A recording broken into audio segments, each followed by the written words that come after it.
Welcome back to page 121. Today we're going to learn a new card game, Flesh and Blood. My son Adam is going to teach me. This is my first exposure to the game. It's my first time playing it. So he's going to go over the rules, he's going to explain it, and hopefully we're going to have fun. Yeah. I'm going to kick his butt. I have no idea how this matchup goes. So, quick disclaimer, you may hear some background noise you usually don't hear. That's because other people in the house are home, and I've told them to go ahead and walk around, flush toilets, whatever they need to do. You may hear that. There may also be a little bit of adult language, which doesn't usually appear in my videos, but if it does, it'll be in there. We'll keep it mild, but I'm probably not going to bother editing it out. So there might be a swear here and there. I'm not going to swear. Oh, I probably will. Okay. All right, so Adam, take it away. Explain what we're doing. All right, so this here is the trading card game, Flesh and Blood. It's a newer game released by Legend Story Studios about a couple of years ago. I've been playing it for about 2 months. My friend Evan got me into it. And it's a really fun game, and the basics are, you'll see the two cards that my dad just showed. He has Katsu, I have Dorinthia. And this game is based around the hero that you play. So, you know, in Magic the Gathering, you and your opponent are basically two powerful wizards that are slinging spells at each other, and the cards represent the spells and places that you've gone. In this game, the cards represent your fists. You're beating each other to death. And this is, like, in the lore of the game, a battle to the death. How many cards are in a deck? So we are playing the Blitz format here. These are the pre-constructed decks. There are 40 cards in your main deck. If you see here, like I've got the green cards here. You've got the yellow cards. That is the deck that you draw from. And then your hero also has specific cards, which I will get into in a moment. Show what the back of one of these looks like, too. There is the back without the sleeve on. Yep. Okay. And this game is actually really approachable. It's easy to get into. The rules are pretty quick to learn, and it's a very fast and fluid game. That's just like a promo token. How do you play? That's to explain the hero and how they play. Dorinthia's got one too. Not as cool as Katsu's, but you know. Yeah, so this game is actually very easy to get into. The difficulty of accessing it is not the costs, but finding a place to purchase it. There's one store in our area, the AF Books in Frankfort, Illinois. What is it? Amazing Fantasy? Yes, sorry, I'm used to AF Books. Amazing Fantasy Books in Frankfort, Illinois. They're the only place in our area within like an hour's drive that sells these cards. Excellent hobby and comic store. Recommended highly. And they're in Frankfurt. I'll try to put a link below. Yeah, can't recommend them enough. And I actually purchased these decks from that store. And, how much does a deck cost? Well, I was just about to say, you can get them for about $10. $10 each. On a starter deck? For a starter deck. Okay. A starter Blitz deck. We're playing the Blitz format, which is faster than the classic constructed format. Your heroes start with 20 life. If you can see that down here, it's the little green circle. Right there. Your heroes start with 20 life instead of 40. And decks are smaller. So the Blitz format tends to go quicker than classic constructed. Yeah, I think that's about it right now. So a Blitz game plays in about an hour, Adam has told me. Classic constructed takes about an hour. Blitz will take about a half an hour. With the teaching, it'll take maybe about 45 minutes to an hour. Okay, so strap in. You're going to see the time below on the video. And if you want to zoom through, go right ahead. But yeah, this is my first exposure other than picking the deck last night. And I said, well, I like that picture. And that's literally what caused me to pick the deck. So Katsu's a really cool hero. Cat hair, sorry. Katsu's a really cool hero. He is like a monk, like would be in D&D, so his cards center around the mechanic combo, where basically he hits you, and then he keeps hitting you, and if it's like the cards that he plays, if you've played certain other cards previously that turn, they get other effects, so it's really cool, because he hits you with just like a string of attacks, and your life total goes down tremendously, and you're sitting there reeling. It's a very flavorful thing. Dorinthia plays differently. She is a warrior. Katsu is a ninja. Dorinthia is a warrior. Her whole thing is she attacks you with her weapon. Right here we've got Dawnblade, her weapon, which she uses that and the cards in her deck to empower the Dawnblade to kill you basically by fencing with you. It's actually very flavorful for the character, and I just like the way this both of these decks play. My friend Nick, when he got into the game, picked up Katsu, and he really likes it. Quick background on Adam's card play. He is a deep Magic guy. Oh yeah, He's been playing Magic since he went away to college. And now that he's back, he still plays. He's been playing Magic about 7 or 8 years now. 4 years. 4 years? Almost 5. 5 years. Yeah, Oh, got into it early 2019, okay. just before War of the Spark released. Okay, and he's also was raised on Spellfire and BattleTech, collectible card game. For my background, I've played a little bit of Magic, as taught by Adam. Spellfire, BattleTech are my other 2 card games. So both my boys were raised on Spellfire and BattleTech. I played both of them when they were 3, 4 years old. So that's his background in being able to show us this game. Just want to throw that out. Oh yeah. Now I'm going to put a link to the website of the publisher of these cards, but apparently you can't buy them directly through the publisher. Their philosophy is to have people go into their local store and buy the game in person, or failing that, you can order them through Amazon. You can order them through TCGplayer.com. One of the We'll put links to this below. Not Amazon. Amazon, you're on your own. Yeah. One of the things that I really like about this game and the main philosophy of it is that Flesh and Blood is meant to be played in flesh and blood. That's why it's called that. It was released during the pandemic. It's a game that's supposed to bring people together around your kitchen table to play a fun card game. There is an online simulator if you don't have anybody to play it with. It's called Talishar, Talishar. It's not official. We can post a link to that too. Okay. It's a good simulator. My friends and I play it online when we can't get together in person. But nothing really beats moving the paper around. Is Talishar authorized by the publisher? No, it is not. It is unofficial. Then we won't be putting a link to it. You'll just have to look for it. Yeah, I spelled it for you. I only put up stuff that is actually sanctioned. Okay. And yeah, without further ado, let's get into the cards. So I'm going to just explain this on Dorinthia because her equipment is more meaningful to her than yours is to you. Okay. So you start with your hero. Your hero has this little ability right here, or not? Well, they have an ability in their text box. Let's read Dorinthia's ability, shall we? The first time your weapon attack hits each turn, you may attack an additional time with that weapon this turn. You must have an action point to attack an additional time. She is level 4. No, that's her mind stat. That's mind stat is a 4. That's how many cards that you draw up to at the end of your turn. She's a warrior hero. She's young, and she has 20 life. Yes, she has 20 life. Let me give you Katsu real quick, as long as we're doing it this way. Yes. Katsu, the first time an attack action card you control hits each turn, you may discard a card with cost. If you do, search your deck for a card with combo, banish it, and then shuffle. You may play it this turn. I have 4 mind. I am a ninja hero. I am young, and I have 20 life. Yep. And that's pretty much the standard. 4 mind and 20 life is pretty much what you're going to see in the Blitz format. Some heroes have 19 life. There's one hero that I think has 3 mind, which is usually considered to be one of the weakest heroes. And there's one hero with 5 mind, which is considered to be one of the strongest. This game does involve dice. We'll be using 2 6-siders. Yep. We also have spin down dice, which are just a tracker, a meter to track our life, starting at 20 and spinning down to 1 or after 1 to nothing. Yeah, life totals will be going almost strictly downward in this matchup. I don't think I have any life gain in this deck, and I don't think you have any life gain in this deck. Wouldn't know it if it bit me. It's very rare in this game.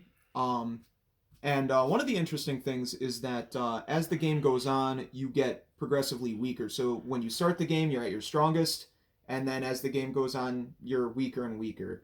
So it's a really good simulation of like an actual fight. So now every hero has a weapon. In Dorinthia's case, she has Dawnblade.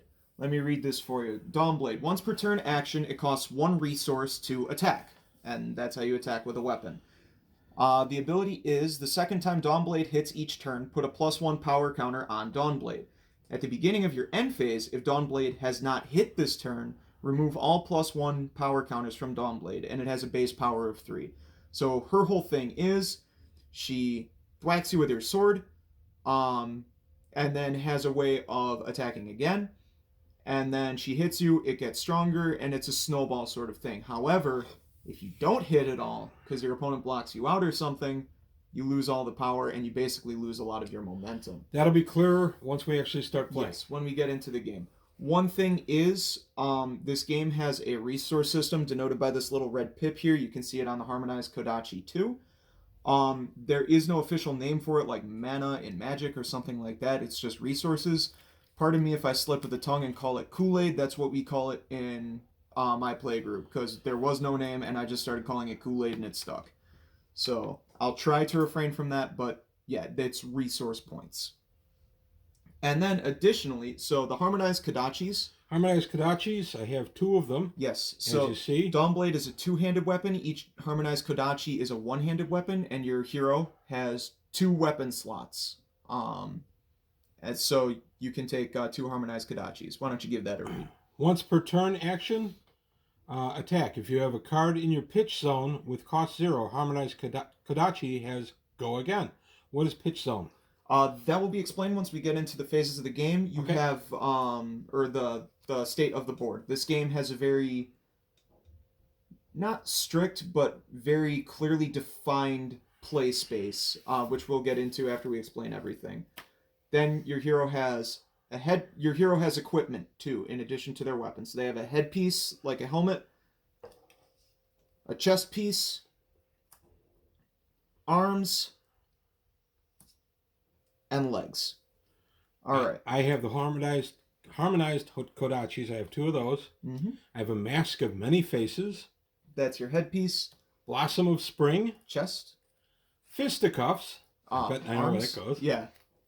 And Quelling Slippers. Yep. So if these sound familiar from D&D, yeah, they are. Yeah, this game has a lot of stuff, mechanics and terminology ripped from Magic, and in a lot of ways I like them better than in Magic, but there are some ways where I like it in Magic better. It really just depends. So, let's get into the actual construction of the play space. So your deck Okay. goes on the right, in the middle. Okay. Your hero goes in the center, just like this. And you put the Harmonized Kodachis on either side of him to denote. Yep. And then your headpiece goes up top here. Your on this side. My side. Goes make sure. in the middle. I'll bring that in just a little bit. Yeah. So basically, it's head, chest, arms, legs, and it has to go in that formation. There you go. We Okay. have the play space defined, and now, in addition to those zones, you have the arsenal, which will be filled with cards underneath your hero. It'll be like behind your hero here, so it'll be like over here. Should I pull my mat in? Pull your mat up and then move your board over just a little bit. Alrighty. Yeah. We're just checking the shot and make sure that all the cards are visible as we play. Yeah, that's good. Cool. And your life total can pretty much go right in front of your hero. This is just a token. Okay. I have some cards that activate that, and I think you have some cards that activate it. Okay. We'll get into that. So, We're going to try to keep all the cards in play. We don't have a cameraman. That's me. So if you hear my chair creak, it's me getting up to check the shot. yeah. So, you have your deck here. They're not shuffled, so we'll have to shuffle before the game. Okay. But let's get into the different zones real quick, and Okay. then I'll show you the anatomy of cards that go into your deck. So up here is your graveyard. This is where cards that you have used go. That'll be right here for me. Yep. To the left here is your pitch zone, which you remember from Katsu. So now's a good... I'll get into the pitch zone in a minute, but here's your pitch zone. And then underneath is your banished zone. Think of it like Exile in Magic, Banishment in Yu-Gi-Oh! Anywhere that is more extreme than the graveyard. The Void in Spellfire. Yeah. So now let's get into the anatomy of some cards.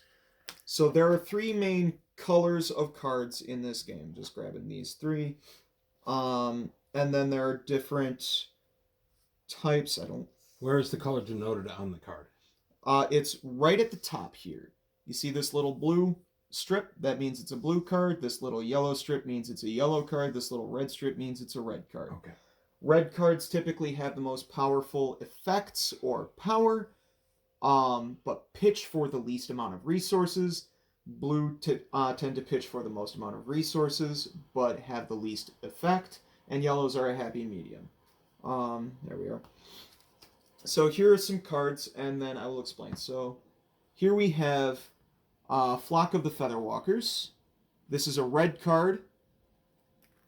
This is a red card that costs 1 to play, and it pitches for 1. All red cards pitch for 1, all yellows pitch for 2, all blues pitch for 3. Where do I pay the cost? How do I pay the cost? Yes. So, let's say that I want to attack you with Flock of the Featherwalkers, because this is an attack action. So, cards also have a type, an amount that they can block for if they can, and a power. So, we'll get into blocking when we get into the combat chain. So let's say I want to attack you with Flock of the Featherwalkers. Ignore the effect that it has right now. The cards in your hand are your resource pool. Okay. So I have 2 yellows and a blue. So I actually can generate a lot of resources. So in order to take an action that requires a cost, you reveal the card, and then you can pitch cards. Discarding it from my hand? It is not discarding. It is specifically pitching. Okay. There is a difference. Discarding sends it to your graveyard. Pitching sends it to your pitch zone. Okay. So I'm pitching Sink Below, which is, this is yellow Sink Below. So it will pitch for 2 resources. It costs 1 to attack with Flock of the Featherwalkers, so I can pay that 1. You can always overpitch. Why does it pay for 2? So in the top left here, you see these little 2 pips right there? Yep. That's how many resources that it pitches. Okay. All yellow cards pitch for 2, all blues pitch for 3, all reds pitch for 1. Okay.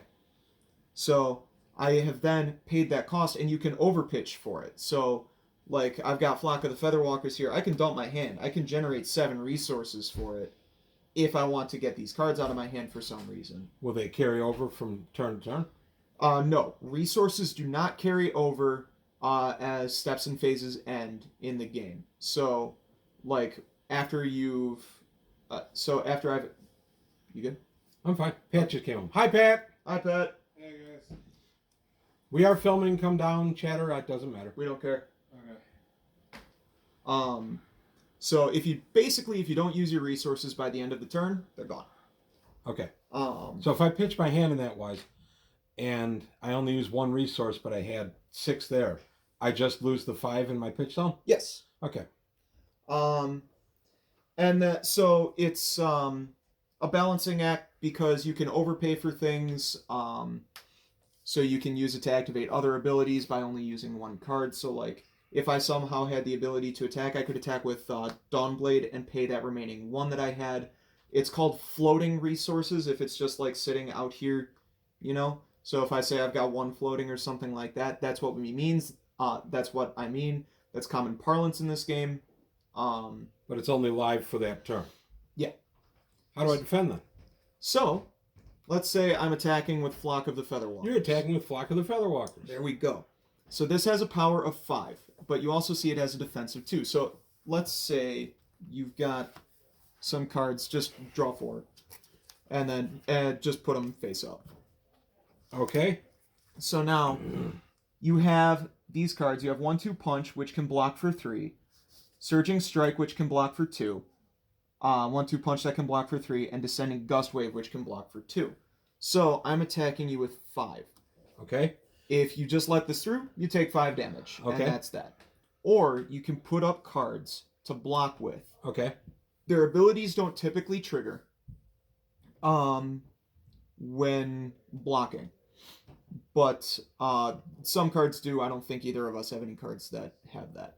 So you've blocked with 1-2 Punch. So you're blocking for 3 of my 5 powers. So 2 would still get through to you. So you Okay. can block with other cards if you want, if you feel the life is more important than the cards that you have.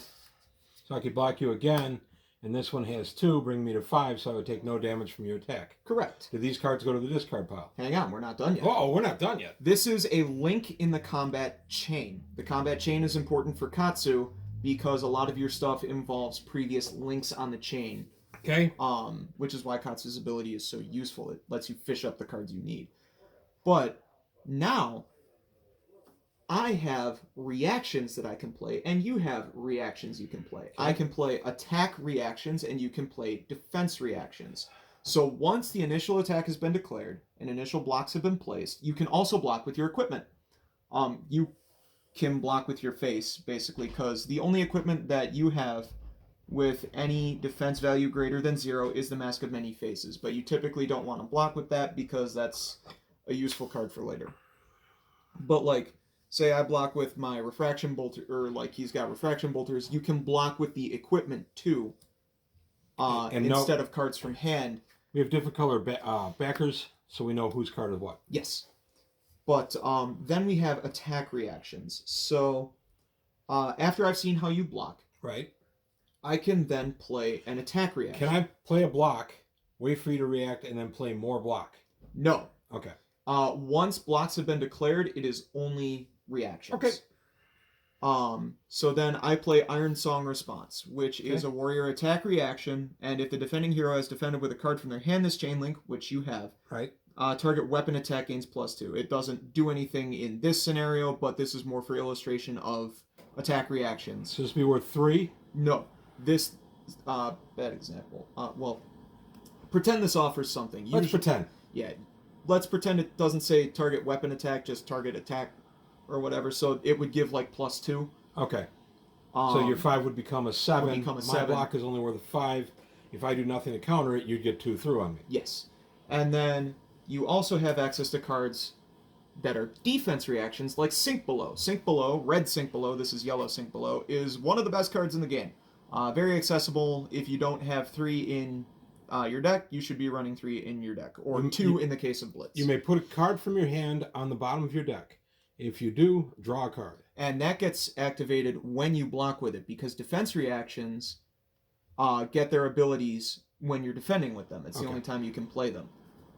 But you can't play that now because... Well, let's say that you have it. Okay, I have it. That See? you played it. Well, that blocks out 3 more. So I'm +1 on my block. Yeah, so excess blocking doesn't do anything. Okay. But you blocked out my attack. You can overblock for things because a lot of the mind games of Dorinthia is I see how you block and then I determine my reactions on top of that. So you can try to draw out more valuable cards from your opponent's hand by doing that. Exactly. Okay. And then attack reactions and defense reactions are played until neither player has any more to play. So I can play an attack reaction, you declare no defense reactions, I can lay down another attack reaction, you declare no defense reactions, and so on and so forth. But if I don't defend against a previous card, you put down a card, I say no defense, so 2 is coming through, and then you put down a 3, can I counter both cards with one of my later played cards? Yeah, so if you have a defense reaction and you wait to see how my first attack reaction goes, then you can play out a defense reaction. What if I've overprotected, you've thrown 2 and I've got 3 defense, do I get 1 to my defense against your next attack? No, it's only on individual chain links. Okay. The combat chain will become a lot clearer in practice. Let's do it. And then, and the same goes for defense reactions. Like I place down an attack and I declare no attack reactions. You play a defense reaction, and then I can play an attack reaction or not. And then you play another defense reaction, and you can just keep doing that. And how do I replenish my hand? That's the interesting part about Flesh and Blood, which I think is very cool. Most card games you play, you draw cards at the beginning of your turn. In this one, you do not. How many cards do I draw? You draw up to your mind stat at the end of your turn. So in both cases for us, that would be 4 cards and drawn at the end of our turn. Yes. So if I have a card in my hand, do I draw 4, bring my hand to 5, or do I draw 3, leaving it at 4? You draw to your hand size equal to your mind stat. So if you have 1 card in hand, you draw up to 4. up to 4, but not exceeding 4 ever. Yeah. So if I've only played 1 card in a turn, I only draw 1 card to replenish my hand to 4. Correct. And you always draw to your mind stat. Okay. Another Do I have an option not to draw to my mind stat? No, you draw to your mind I stat. thought I'd ask. And this is not like the way we play Spellfire. You cannot just discard cards. You have to have an impetus for discarding, Okay. and you have to have an impetus for pitching. We have a house rule in Spellfire that says you can pitch a card. You can discard it at any time you want, looking at you, Myrmidons, to get the power to activate. It won't activate other powers, but it's something we do in Spellfire. Yeah. Okay. So that's just like you can only pitch a card when you're paying for something, and you can only discard cards when told. Okay. And you can only draw cards when told. Okay, so Adam and I are going to shuffle our decks. Yep. And we'll be back and we'll start playing. We're not going to leave you watching the shuffling. I can't imagine anybody find that interesting. So we'll pause it here, we'll shuffle, and we'll come right back. Okay, Adam and I have both shuffled. Now we're going to offer a cut. It is not bad form to cut your opponent's deck. You don't have to. Yeah, you can tap, but one thing we used to do back in college was try to get the last 7 cards of the opponent's Magic deck, because in Magic you draw 7 cards as your opening hand, so we just tried to take the bottom of their deck and make that their opening hand. Which makes no difference if it's truly randomly shuffled, Of but course, it's still funny to do. But it's still funny, because when you get the guy who actually gets all 7 cards and they say count it, it's just fun. And you can be jerks, because it's fun. Okay. So, at the start of the game, nope, not yet. Funny win the game roll. So, oh, this is for who goes first. yes, in Warhammer we call it the funny win the game roll, but in this game it's actually a lot more nuanced than that. Funny win the game rule means in Warhammer 40k, very often the person who wins initiative wins the game. Yeah. It's a flaw in the rules, and it's been a flaw in our 6th edition now playing. Yeah. Yeah, and we call it the win the game roll. Yeah. It doesn't always apply to other games though. Yeah. So Flesh and Blood gets around the first turn problem, where first turn advantage in a very interesting way. The player who goes second also draws up to their full hand size at the end of their opponent's first turn. So a time I would draw before the end of my turn then? Right. So if I went first and I attack you with stuff, you can block out with your whole hand with the knowledge that at the end of my first turn, you draw up to 4 again. Okay. And, vice versa. So it's very important. So this game doesn't necessarily have first turn advantage. It actually kind of has second turn advantage. So let's throw the dice and let's see who's going first. So, I got a 10. Beat a 10. Adam threw a 10 on 2d6. I threw a 10. Okay. We tied. Adam threw a 7 this time. I threw a 7. Jimmy Christmas. Box cards. Box cards. All right. Box All cards. right. Here comes a 13. No, Up or that's 4. A 4. Okay. I will choose to go first for the sake of tutorials. Good camera view? Okay. So now we each draw up to our mind stat. So we each draw 4 cards. I draw a 4 now too? Yes. You'll need those to defend yourself. Okay. So, at the start of the game, I now start my turn. We go into my action phase. This is where I can take actions, which includes starting combat chain and everything like that. You can take a second, read your cards. I need to actually look at my cards. Here's my hand. Don't tell him. Yeah. Here, I'll show my hand too. I don't know what this means yet. Yeah. We'll see in the play. So it might help for the first turn or two to play with hands revealed if you want. Yeah, that's fine. So, Well, no, let's not do that. Okay. That might get confusing. They might think it's board state. Okay. So we're going to keep our hands closed, but we'll share them with the camera. And then, so, on my first turn, I'm just going to swing at you with the Dawnblade, Okay? pitching Flock of the Featherwalkers. So that's his activation. He pays his activation cost on the Dawnblade, which is how much? 1 resource. One resource. So this he is a pitched red it card. I pitched it for 1 resource. for 1 resource. So it's paid in full. I have no excess. I'm coming in at you for 3. So when I counter, I have to pitch a resource? No. I'm sorry, let me explain that. Only on defense reactions would you have to pay any cost. If you just block with a card, you put it up and you block with it, you're not paying resources for Okay. it. So if this were to come through and I were not to do anything to block it, it would do 3 damage to me. I would go from 20 life to 17. Correct. Okay, but if I decide to do this, what's combo? Combo is Katsu's unique, one of the unique mechanics Okay. For Katsu. So basically, certain cards have combo, Okay. and they can be searched up by Katsu if he hits me, and it's just it finds a way to keep going. Basically, combo cards chain together into a combo, like a fighting game. Can I hurt you during your attack phase? No. Okay. Unless you have a very bizarre effect when blocking or something like that, which I am not aware of existing in that deck. Well, I am going to block you with Fluster Fist. It's a combo. If open the center was last attack in this combat chain, Fluster Fist has +1 for each attack that has hit this combo chain. It's a good combo ender. So when you put it up sideways like that. So put it to the card. Could be red. Yep.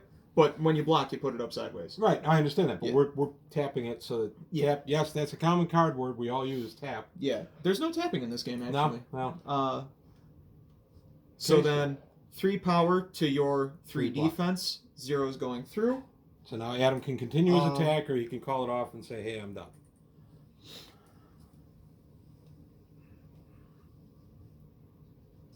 So I will react with Iron Song Response. Okay. You remember this from earlier.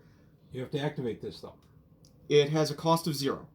Okay. So the cost is in the top right. How much it pitches for is in the top left. So basically the cost is in the top right. How much you get from it is in the top left.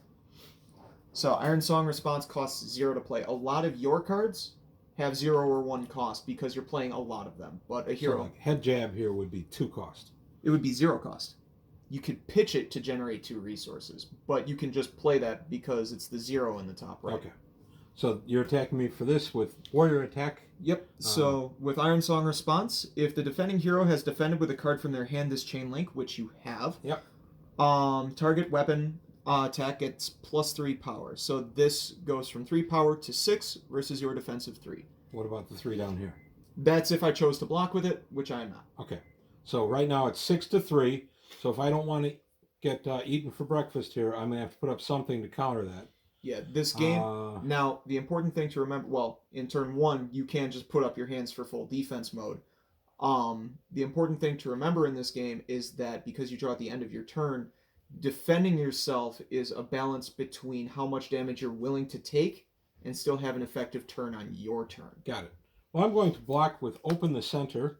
You can't. We're in the attack reaction step, so you can only play defense reactions at this point. How do I know when it's a defense reaction? It would say defense reaction. Oh, got it. And okay. At the bottom here, they say attack, attack, attack. So I have nothing left to defend with. Yes. So I'm going to go ahead and eat my breakfast and get hit for 3. Take 3. Okay, there's nothing I can do to stop it.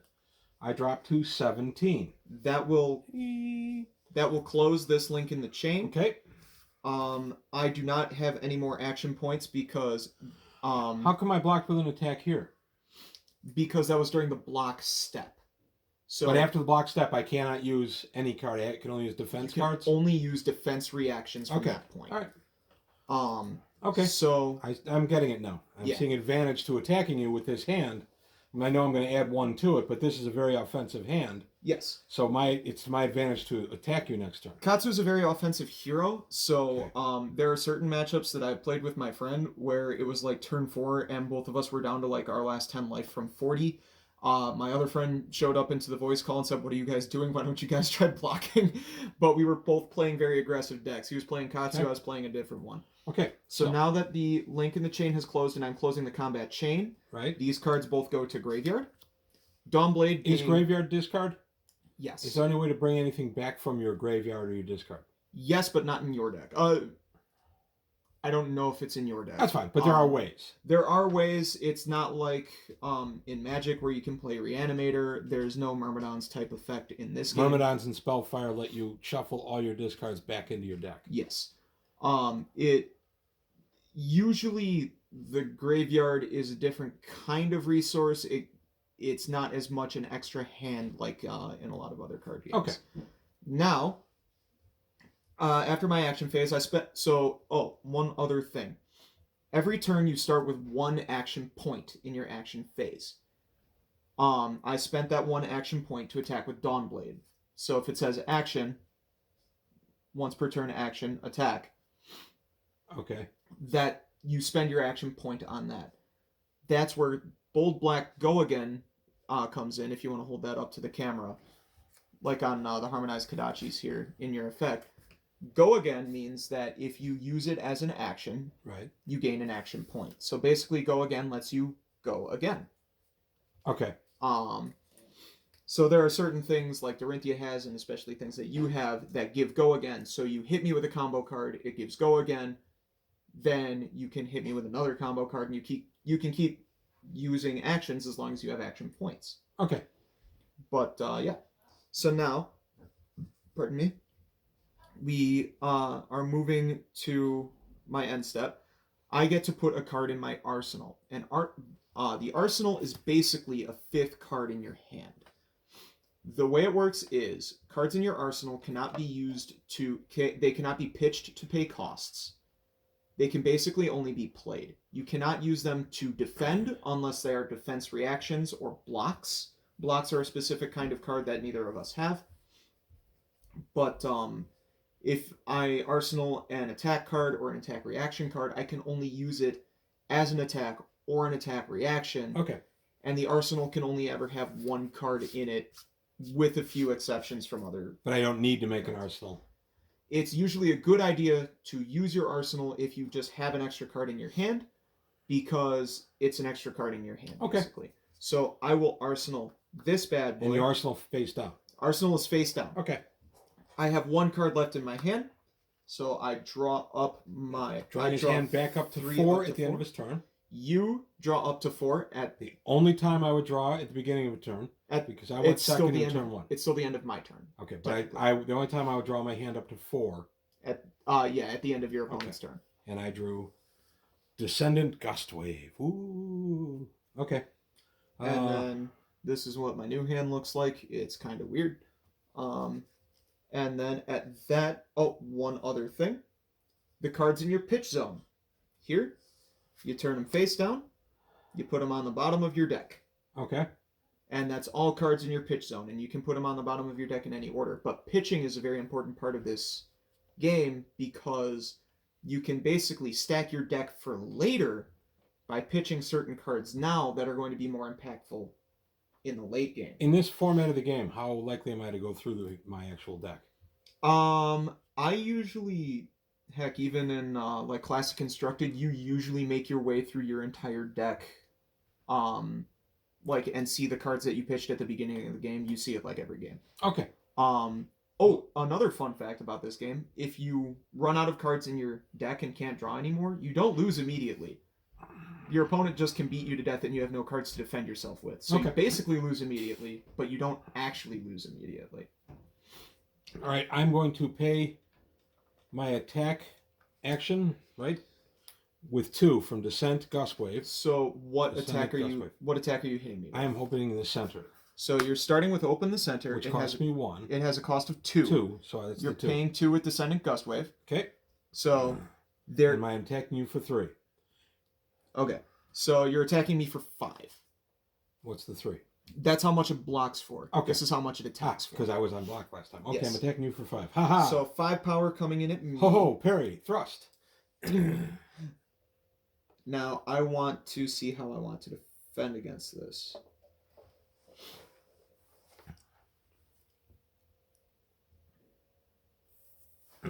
Okay.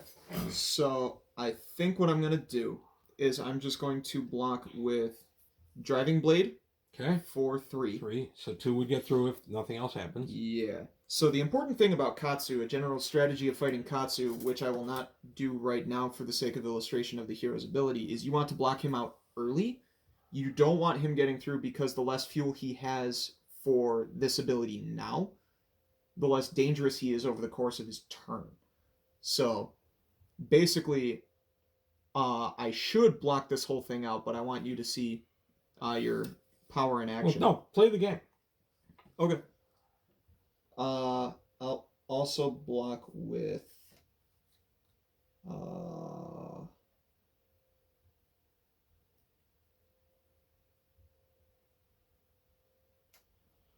Sorry about the dead air, folks. yeah, I'll block with Out for Blood. This is my first time Okay. playing this deck, so I'm not as familiar with it. I'm actually more familiar with Katsu than Dorinthia.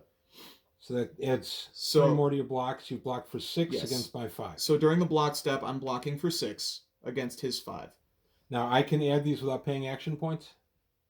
You can play attack reaction cards, but you still have to pay their costs.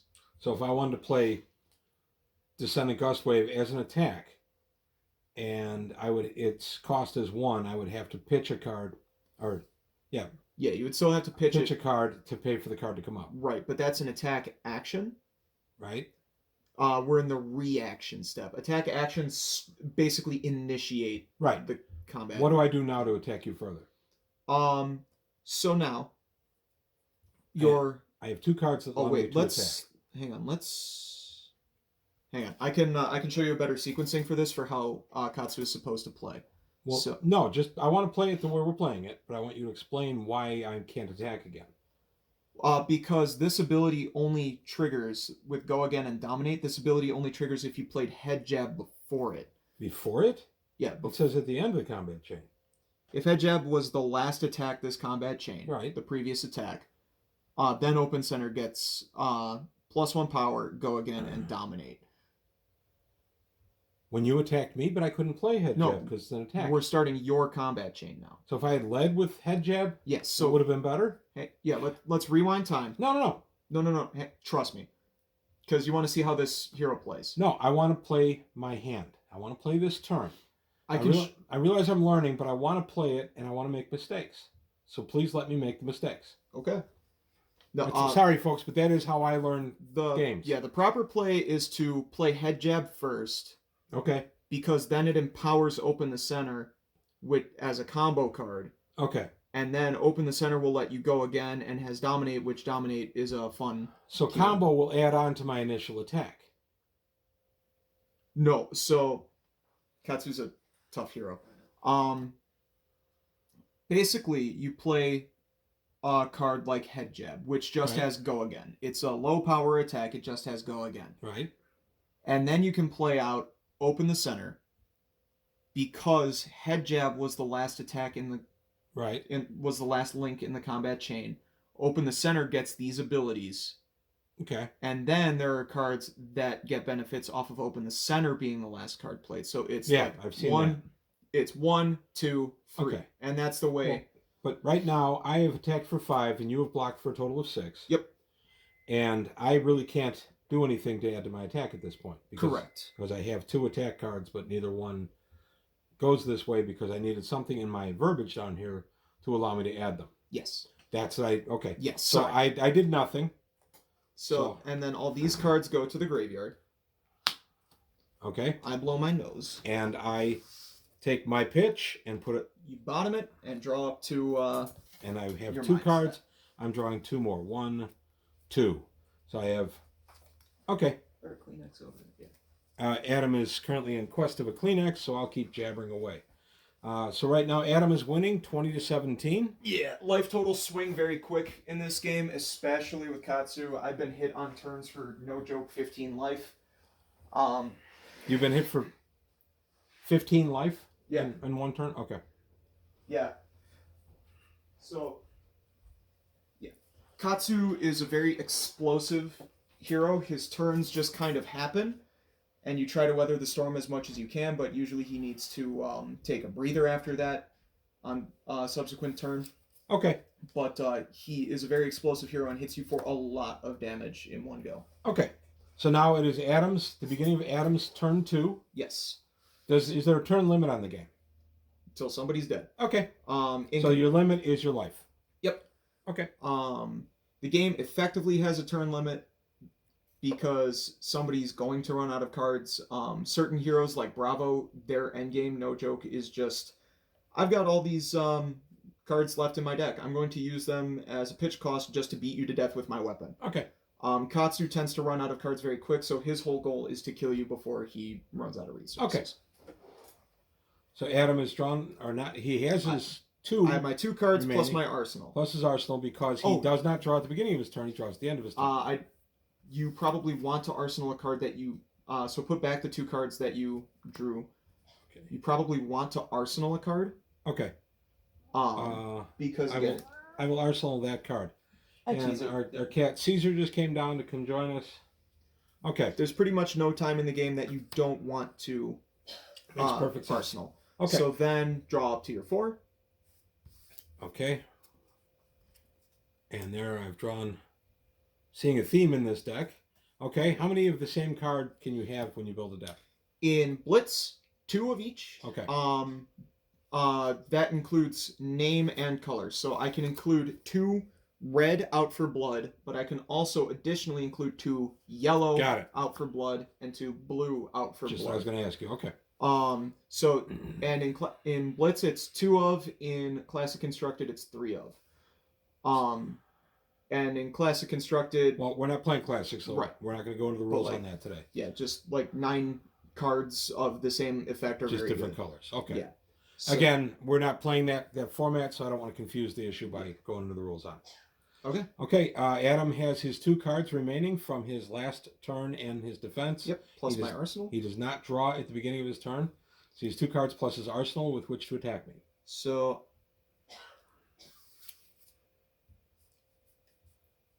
this is an awkward hand. But Adam's going to keep talking so that we don't have dead air. I mean, I'm just trying to figure out what to do. Right. So what I think I'm going to do is I will pitch Driving Blade. Okay.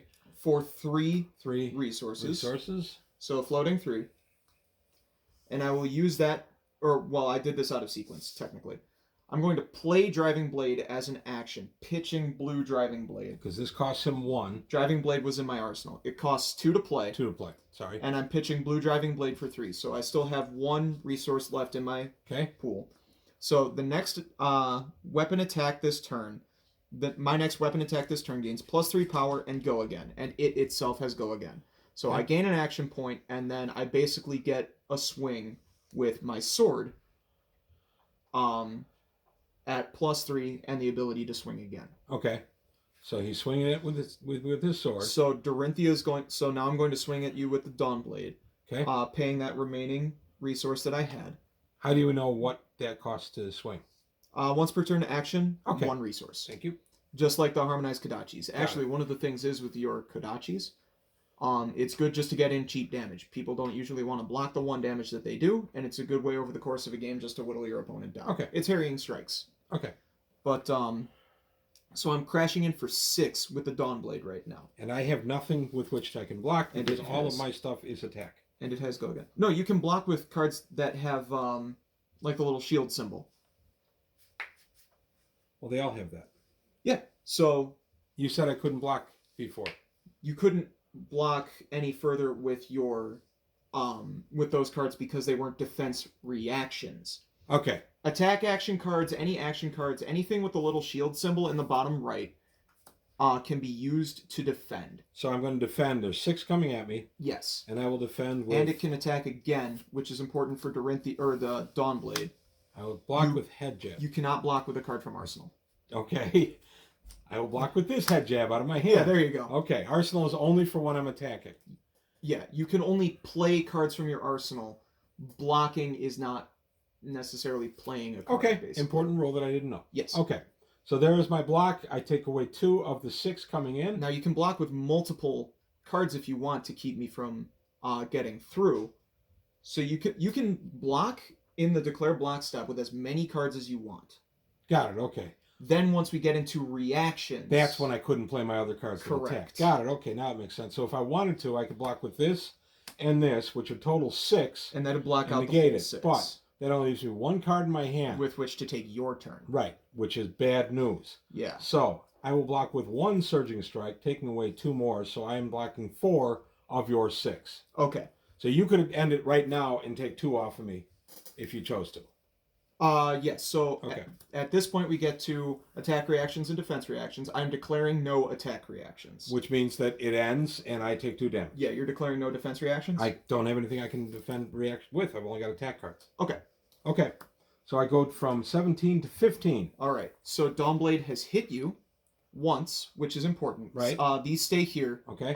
Because that's part of the combat chain. Okay. The reason that I'm doing this again is Yes, you have go again. Dawnblade has go again. I'm going to attack you with it, pitching this Stroke of Foresight to pay for the 1. Okay. And this time it's just coming in for 3. If this one hits you again, it gets a +1 power counter on it. So it'd be +4. It'd be 4 total damage. It'd be 4 power on the next turn. So if this connects with you this time, you'll take however much.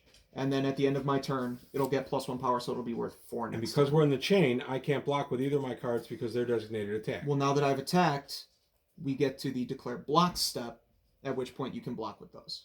Okay.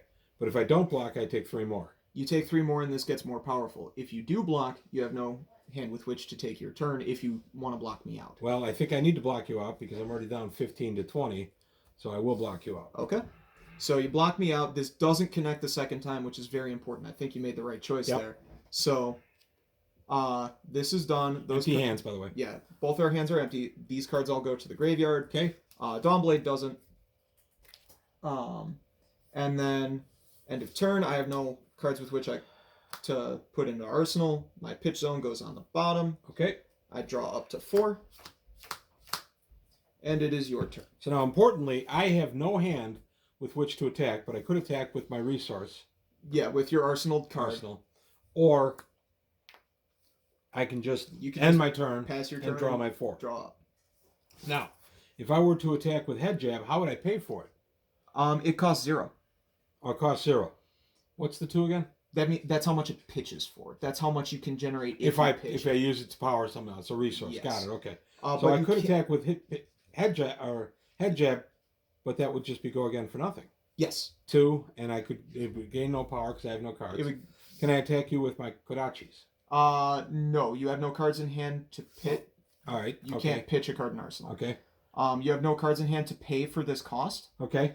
So my best move is to just end it and draw my 4. Yeah. You could technically destroy your Blossom of Spring. It has an action where you can gain 1 resource and it has go again. So you destroy it. You've got 1 resource with which to act, and then you can stab me with a Kodachi and you deal 1. Or you could just draw up to your hand. I'm going to draw up to my hand. When these are destroyed, do they go to the discard pile? Yes, they technically go to the graveyard, but a lot of gameplay that we do is just a lot of people just understand to turn the card over. Okay. I kind of like that better. We don't have any cards that actually care about that. There are some heroes that do care about banishing cards from your graveyard and stuff like that.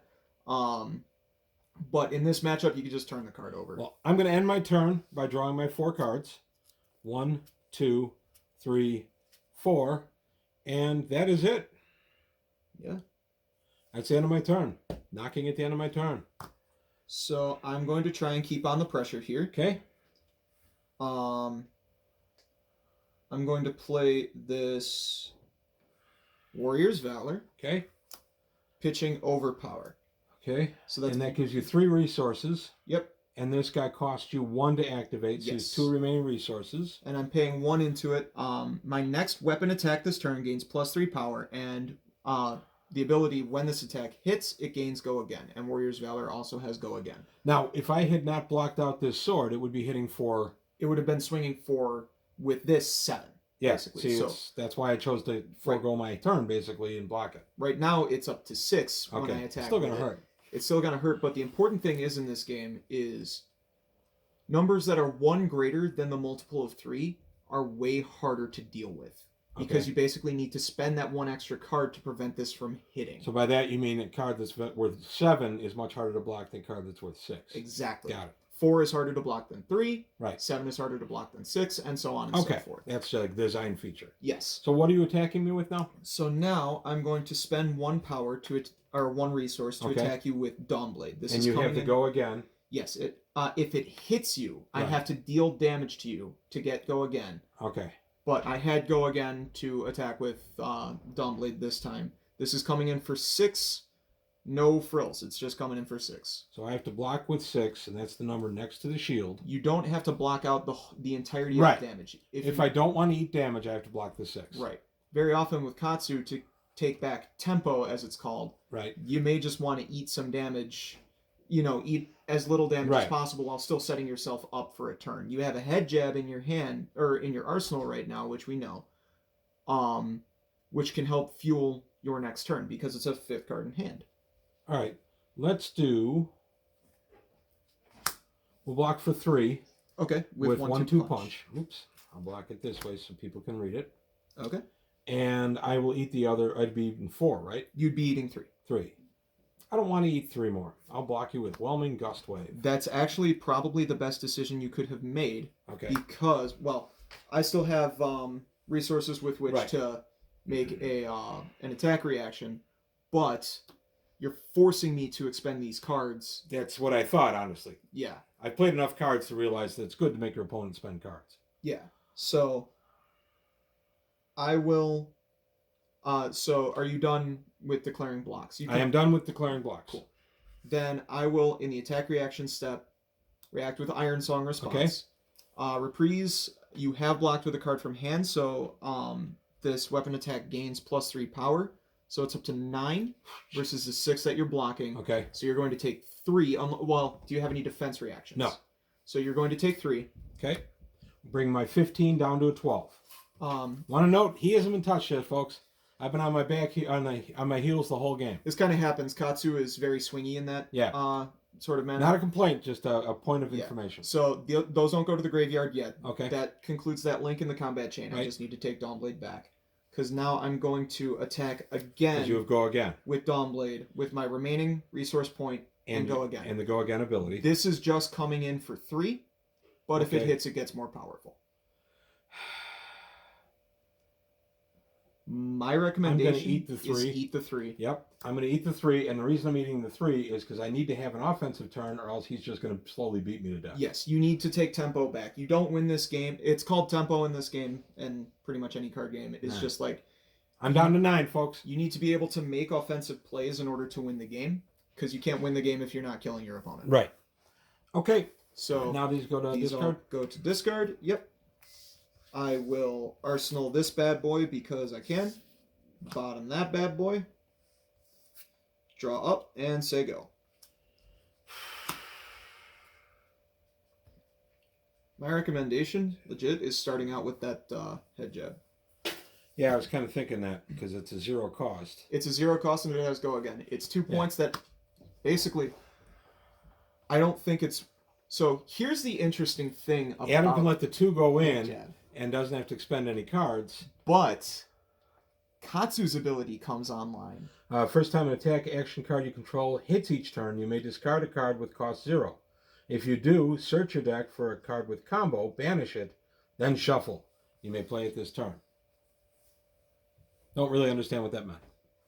So basically, the way Katsu's ability works is if you hit me with the head jab, if I let it through, right, you then get to search your deck right. for a card with the ability combo. You know, like yeah, that's where they have the word combo. Okay. You put it into your banished zone, and then you can play it this turn as if it were a card in your hand. But by being in the banished zone, it's still eligible to be played as part of the game. Yes, okay. Because it says you may play it this turn. Okay. So the important thing is with Katsu, when fighting him, you want to wall him out early. And I get to search my deck, so it's not random. I get to pick. Correct, which is why it's so good. I kind of like my hand, so I'm going to let the head jab through. Okay, so this triggers my thing then. Yes. Okay. So now Adam just took 2. He's down from 20 to 18. Yes. And I can discard a 0 resource card. Be Like Water is 0 resource. Yep. So I discard it. You discard it. And I can search my deck. Yes. And find the nastiest little guy I can. I think you've got a red open the center. Yeah. Anything that has combo, and you probably want it to combo with head jab. So I think you can use open the center, which would be a really good one and a difficult one for me to defend against. Okay. I will be using open the center. Yep. It is a combo. It'll combo with my head jab. Head jab was last attack this combat chain. Open the center is +1. Go again and dominate. Defending hero can't defend with or play more than one defending card or defense reaction from their hand. This chain link. Is that what Dominate gives? Yeah. Okay. Dominate is If really this gets good. banished. Yeah, that goes to your banished zone, so that goes like behind your deck there. And then if you have a yellow or a blue card, you can pitch that to play Open the Center this turn. Or if you only have a red card, yeah, that's a blue card. That pitches for 3. Yeah, I see the 3. So I have to pay the cost. Yeah, so I have to pitch that. You have 1 floating, and now you can open the center. And I'm opening the center, which is put that 4th on the chain link. So this is coming in, so we can ignore this now. Okay. This is how the combat 5 works. attack.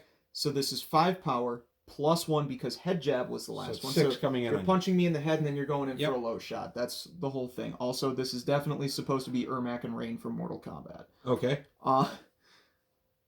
So gets plus 1, go again, which means you can still take an action. Go again means nothing because I don't have any cards left. But you still have 1 resource, and you had your Kodachis. Okay. So you can still knife me, okay. and it's plink damage, but I see. the plink damage adds up. I've been killed by the Harmonized Kodachis. Okay. And Dominate. So I can only defend against this with 1 card from my hand. And my total attack is worth 5.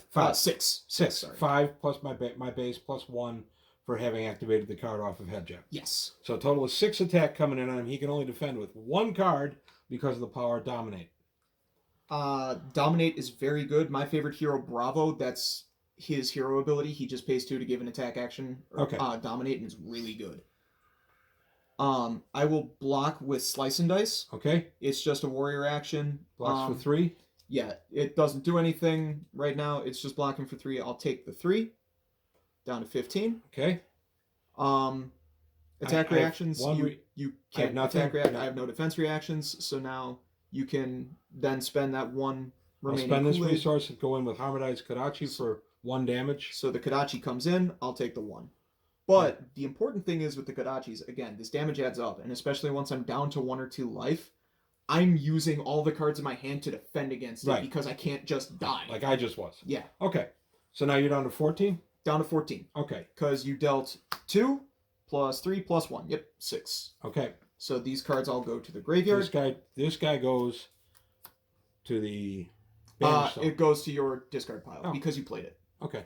So it goes to the banished zone, it goes into the chain link, and then it goes to the discard pile. And then I put this guy, and I'm all set. Okay. You blocked out Dawnblade on my second attack, right? I did. Okay, yeah, I was gonna say that was a very good play. Yep. Blocking it out. See, so it's 14-9. Adam is still having the advantage. Yeah. The first time you want to mitigate the damage on Dawnblade on the first attack, and you want to wall it out on the second attack to keep it from hitting. But it's the end of my turn. I draw 4 cards. Draw up to 4. 1, 2, 3, 4. And by draw up to 4, Adam's referring to if I had 1 or 2 cards still in my hand. Because I have no cards in my hand, I must draw 4. Yes. Draw up to 4 in this context means draw up to your mind stat. Right. Which draw is 4. Draw cards until you have cards in your hand equal to your mind stat, which is 4. Okay. We just we shorten it to draw up to 4 because people know what that means. But since we're yeah. Okay. So Adam's turn. He has a hand of 3 cards plus his what's that called again? Arsenal. His arsenal. So he's effectively 4 cards with which to attack me. Yes. So I will try to remember what's in here. It's that card. Okay. So I'm going to, surprise, surprise, attack with Dawnblade. Wow, what a shock. Dorinthia is not very interesting with cardboard flying because her whole thing is just trying to stab you to death with her 2-handed rapier. Doesn't need to be doing anything more than she is. Yeah, her whole thing is that 2-handed rapier?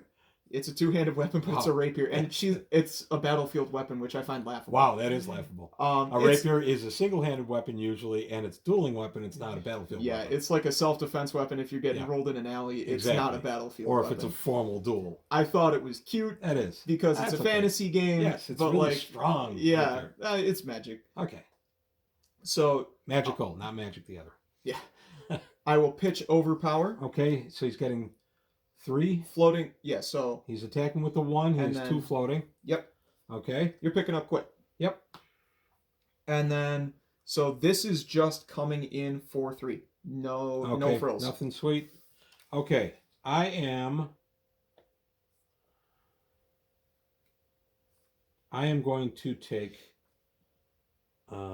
Descendant Gust Wave. Oops. Block it for 2. Okay. And that's all I'm going to do. Okay. Attack reactions, I will not react. Which means that Adam attacked for 3, I blocked for 2. Without further card play, I will take 1 damage. Yes, declaring no reactions. Okay. So take 1. I take 1, I go from 9 to 8. Yep.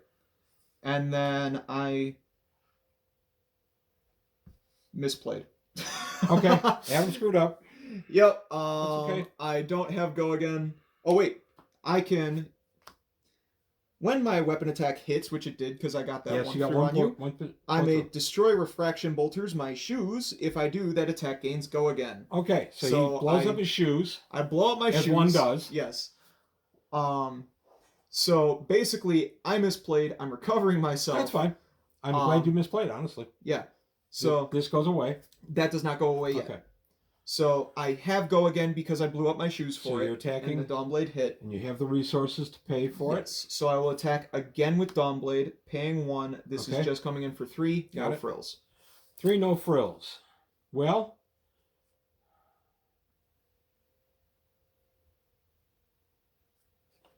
we'll go ahead and we'll block with Be Like Water, as Bruce Lee taught us. Cool. So this again will be landing for 1. Attack reactions. I'm going to declare Stroke of Foresight, pitching Flock of the Featherwalkers. Okay, activate it. Or no, I won't. No, you don't. You get I'll the just resource pay the 1. Okay. Because it's the 1 resource, and you had a resource left. Yeah, it costs 1. And I have 1 resource left. So target weapon attack gains +3. Ouch. And it has reprise. If the defending hero has defended with a card from their hand this chain link, which you have. I did. I draw a card, then I put a card from my hand on the top or the bottom of my deck. So I'm going to draw 1, and that's good advantage. I'll bottom this. Yeah, it's really good. Card you get selection rid of a garbage card, put it at the bottom, or you draw and keep a really good card. Card selection in this game is very important, which is why Sink Below, which we showed earlier, is so good. Okay. So it gets +3, so this is 3, 6 versus your block of 2. Defense reactions. Do you have any defense reactions? No, I have nothing that has defense. Then you will take 4.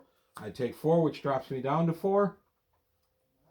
If it seems like I'm getting pounded, you've been watching correctly. That's just the way this matchup kind of goes sometimes. Yep. Katsu is very swingy one way or the other. He either wins really cool or loses pretty hard. Okay. And there's not a ton of middle ground with him. So from this point forward, I'm pretty much backed into a corner. I have to defend my 4 remaining life. The only important point of life is the last one. Right. But you get to keep pounding me until I have no more. This game definitely is, if there's such a massive difference in life totals, it's just...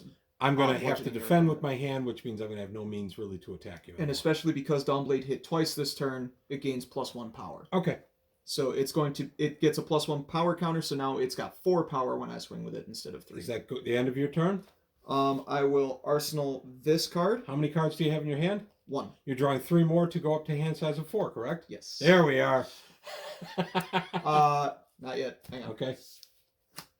Pitch zone goes to the bottom because if you get down to the bottom of your deck, your pitch zone cards get recycled and you draw them. I actually won a game like that one time where I had 4 cards left in my library. That's a magic term. 4 cards left in my deck. There you go. Kept pitching them to pay for my weapon attack and beating my opponent to death. Okay. So starting my turn with 2 cards, You cannot arsenal a card to begin with. That's only after your I'm done. Phase. Oh, your arsenal I have nothing really to attack you with. Okay. I'd have to discard 1. I have no arsenal. So I have to discard 1 of these cards to attack you, and the most I could do on an attack would be 5. That'd make you spend cards, but I'd have no hand. But I'd be getting a new hand. You're getting a new hand. I like that. It's important. I'm excited about that. On your turn, especially when determining your blocks, how much you're willing to... This card is worth 1 resource. It costs 1 resource and is worth 1 resource. Right. And this card is 1 resource to put out. It's 2 resources to play. So I can't play this card in any case. I have to play it this way, which means I'll be coming in for 3 attack. Yeah. Yeah, what the heck. 3 attack. Make you spend some cards out of your hand. I'll just take it. Or you'll just do that. Okay. At this point, because I have such a life lead, I'm willing to take hits like that. And I don't have go again, so I can't attack. It does have go again. Oh, I do have go. Well, yeah. It has go again, and you can break your shirt for 1 extra. I will break my shirt. Oh, actually, what you can do. Hang on. Strike that. Reverse it. Oh, yeah. I could destroy my shirt. You could destroy your shirt. And attack you for the 5. You bottom the other card. Yeah. Excuse me? Bless you. Thank you. Yeah. Equipments are very important in this game. So, I'm going to destroy my shirt, which gains me a resource. Yep. You're going and I'm going to put this guy out, which gives me the Descendant Gust 1 resource. Yeah, it pitches for 1 resource. So it gives me 2 resource, which is what I need to activate Surging Strike. So that's actually what I'll do for my turn. 5. We're going to reset my life total real quick because I'm a little bit less keen on taking 5. So I am making them spend some cards, even though I have no cards in hand. I'll have a full deck to end my turn. Yeah. I will block with Razor Reflex and Out for Blood. And that blocks for a total of 5? Grand total of 5. And he's blocking my 5. I have nothing further to add to the battle. Right. The combat chain ends at that point. But you fished 2 cards out of my hand. Right. Now Descendant Gust Wave goes on the bottom. Okay, and now I draw. How many of these can I destroy in 1 turn? Many as you have action points to spend. Okay, I've drawn my 4. The problem is with these pre-constructed blitz cards or pre-constructed blitz decks, your shoes don't do anything in this matchup. Just like my faceplate or my hood and my chest piece don't really do anything. Okay. Okay. How does this play multiplayer? There is a format called Ultimate Pit Fight. I've never played it. I have no idea. Okay. All right. So now we go to Adams. The start of Adams' turn. He has 14 life to my 4. Yep. Here's my comeback, folks. Get ready. It happens. Yeah. It's not very common, especially with Katsu. Again, he's not very beginner friendly, but once you get his flow down, he's a lot of fun. He's a very satisfying hero to play. Okay. And then, I'm going to swing my sword at you. Okay. It's not very flashy, folks. Plus 1 power, so it's coming in for a total of 3? It's coming in for 4. For 4. And I can block as many cards as I want, up to 4. I will block you with... Yeah, so this is lethal if you don't defend yourself. I have to defend it. I have no choice. And I realized again that I misplayed and I can't recover myself. Scar for a Scar, which is blocking 2. And I will block Be Like Water, which blocks for 2. Cool. Attack reactions? That would be you. Actually, I think I can kill. Okay. So I will play this Iron Song response from Arsenal. You defend it with a hand. You defend it from hand this turn, so it gets +2. Okay. And then I will also play this Iron Song response. Both of these cost 0, which is why I can do this. Same effect. Cost 0 resources to play them. Yeah, so this is coming in for 8, and you're blocking out 4. So you need a defense reaction that can block for any amount. I have no defense reaction cards because both my remaining cards in hand are attack, which means I am helpless and I just lost the game. You are dead. So it takes me for 4. So the end of the game, it's 14-0, Adam's favor. I like this game. I think I caught on fairly well. You did. This game is very cool. Again, I just want to point out this game usually ends up a lot closer. My first game playing this against my friend Evan, who had a lot more experience with me. He's just a generally better card player than me. Like, my first game with the Bravo pre-constructed deck against his deck, he won with like 2 life, and it was very close. Okay. This was a very lopsided showing. Honestly, if you wanted to do a different game as the opener. Now, Adam and I will play a few more games off camera, and then maybe down the line, depending on reaction to this video, we may do another live play. Yeah, if this does well, I'm willing to play more. That's really up to you folks. If you click on it and you like it, and there's enough interest, I will go forward and I'll do others, and we can see maybe a tighter match. But for right now, this is the one that we filmed. This is my very first game, and I thoroughly expected to lose, and I'm fine with it. Oh, yeah. I was hoping it wouldn't be this lopsided. I think Dorinthia just plays well against Katsu because she can just keep pummeling him to death. Honestly, I like how this plays. I like the dynamic of the cards. Katsu is really I have to tell you, the little bit I knew about it, I was a little worried I wouldn't like the card interplay, and I was completely wrong. I do like the card interplay. That was actually one of my hesitations on playing this, Mm. Adam had described some of the game to me before, but just in out of game terms. And I kind of scratched my head and I said, well, is this really going to be for me? And the answer is, yeah, I actually am going to want to play this again. Yeah, I So, found this game very interesting on my first time playing. yeah, I'll put Yeah. links to the main website for the publisher, and I'll put a link to Amazing Fantasy in Frankfort, Illinois. I don't know if they have a website or not, a web presence. I don't know if I don't know. but otherwise you can go to your friendly local game store and see if they'll have these. If they have these, if they'll bring them in. On the Legend Story Studios website for Flesh and Blood, you can find a retailer tracker. Oh, there you go. It's usually accurate. There have been a couple of stores that I looked up on the retailer tracker that did not have Flesh and Blood cards. However, it's a good way to get an idea of where you can find this game in stores. And Games Plus usually has these kind of games. Yeah. And they also have a web presence, so Games Plus in Mount Prospect, Illinois, might be a good resource for you as well. I'll put a link to Games Plus as well. Huh? So there's going to be a lot of links on this one, except that one that isn't a sanctioned link by the publisher, so I won't be putting that. Talishar, again, that's TALISHAR.com, is a good way of playing on a decent simulator.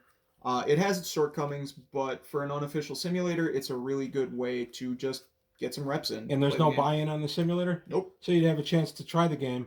And if you want to build decks online, you can go to Fabrary, FABRARY.com, or .net, I think. Just look up Fabrary. It's like library, but with Fab, because the abbreviation for Flesh and Blood is Fab. Okay. That's where I build all my decks, and that's where I get ideas from other people. It comes in with a price tracker. If you want to build decks in cardboard, it tells you how much the deck will cost, and it can give you links to TCG Player.